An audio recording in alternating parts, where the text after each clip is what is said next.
January 1965. For days now, Britain's great wartime leader, Sir Winston Churchill, has lain unconscious at his London home after suffering a stroke. He was slipping very, very gently and peacefully away. And my mother, Mary, who is his youngest child, of course, she was very much at his bedside with my grandmother. And I remember going for long walks in Hyde Park with my father. And basically, we were just waiting for him to die. Emma Soames was one of Winston and Clementine Churchill's 10 grandchildren. She was brought up on the farm at Chartwell, which was her grandfather's family home, and in the last years of his life, he spent much time there. He was very much the centre of the house at Chartwell, and he had pets and everybody gathered round him. But he was a sort of very benign but quite silent presence. But he loved his grandchildren, and so I saw my grandparents every day. Emma was 15 in 1965. To her, Winston Churchill was just grandpapa. She knew he'd been Prime Minister twice and that his determination and his speeches had inspired a nation during the Second World War. But it wasn't until he died that Emma realised just how immense a figure her grandfather had been. We announced the death of Sir Winston Churchill. The announcement came from 28 Hyde Park Gate a few minutes ago. It said that Sir Winston died shortly after 8 o'clock this morning.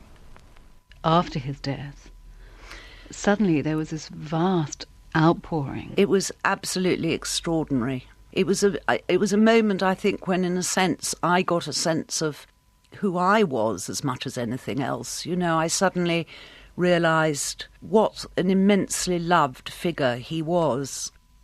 Churchill's body was taken to Westminster Hall in the Houses of Parliament, where it lay in state for 3 days, an honour only accorded once before to someone not from the royal family.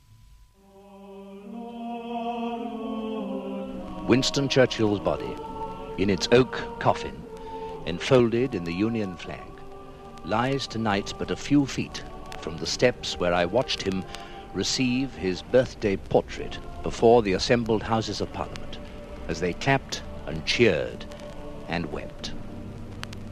They weep tonight for Churchill. And perhaps although it is the body, not the man, now here, their reasons are the same. Love and pride, and above all, gratitude.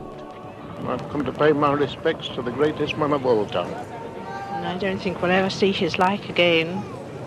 Just felt like it was the end of an era. I mean, Churchill was one of the greatest Englishmen in our time. And it was just a stream, an endless stream of people quietly, silently walking past the coffin. And then one night, I and my elder brother, we went and did the queue because we felt we owed it to him somehow. And everybody was so sad and reverential. And I remember queuing in the bitter cold, and people of every age and background. It was really, in a way, almost as moving as the funeral itself, this sea of people walking past. More than 300,000 people filed past the coffin in those 3 days. Finally, on Saturday, the 30th of January, came the day of the funeral. Ludgate Hill crowded this morning with thousands of people who've been pouring in since dawn to see the passing of the body of Winston Churchill on its way here to St. Paul's Cathedral, from which I'm talking at the moment.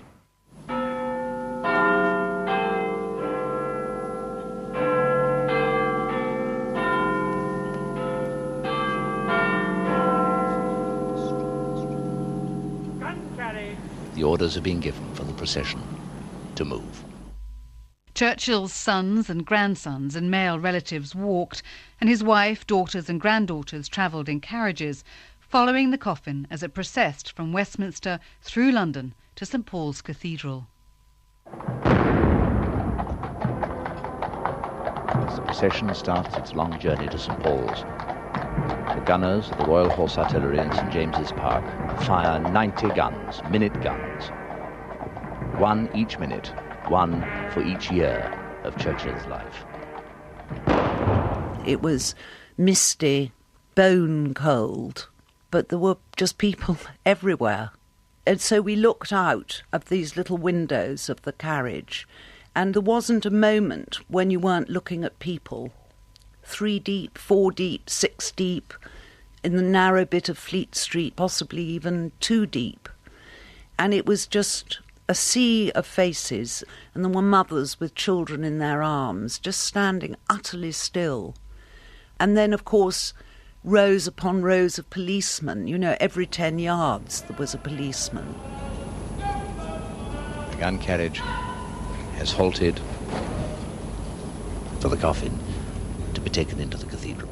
And then when we got to the cathedral and we went up the aisle, one side was the family and the other side was the massed ranks of European royalty, President de Gaulle. And it was at that moment that I sort of really realised how much my grandfather meant, how revered he was, that the West had lost a great leader as well as a family losing its head. And then the first hymn was the Battle Hymn of the Republic. And about halfway through, it was this sort of gunmetal grey day. And a shaft of sunlight came through the high windows and hit the coffin briefly. And it was like, I don't know, a message from heaven or something. It was extraordinary.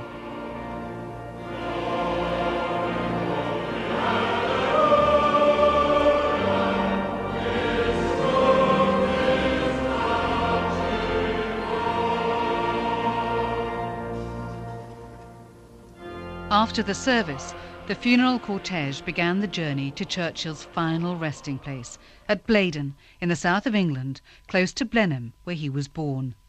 First, the coffin was piped aboard a boat to be taken up the Thames.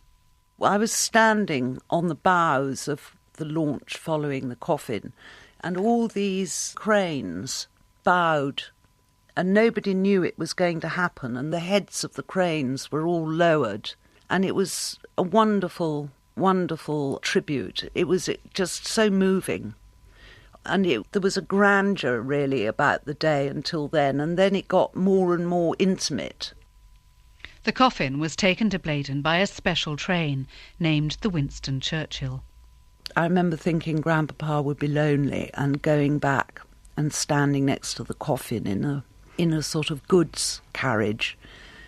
And even on the train going to Blaydon, there were people at every gate, at every level crossing, farmers taking off their hats as the train passed. I mean, it didn't stop at London.